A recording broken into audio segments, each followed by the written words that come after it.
నా కాన్స్టిట్యున్సీ లో కూడా నేను ఇండివిజువల్ గా నించొని ఫైట్ చేశాను, నేను ఇండివిజువల్ గా నించొని సర్వీస్ చేశాను. ఈ రోజు ఓడిపోయినా రేపు నేను మళ్ళీ గెలవగలను. నువ్వు ఇండిపెండెంట్ గా నించొని నువ్వు ఎమ్మెల్యేగా చూద్దాం, నువ్వు అవ్వలేవు.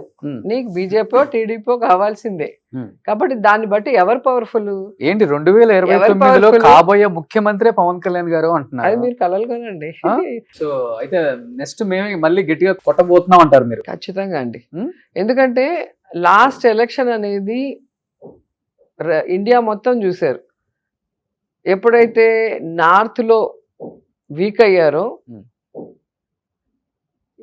ఎక్కడైతే సెంట్రల్ పార్టీతో పొత్తు పెట్టుకొని పార్టీలు ఉన్నాయో ఆ స్టేట్లు 2-3 స్టేట్లోనే ఈ విధంగా ఈవీఎంతో డాన్స్ వేశారు అనేది అందరికీ అర్థమైంది.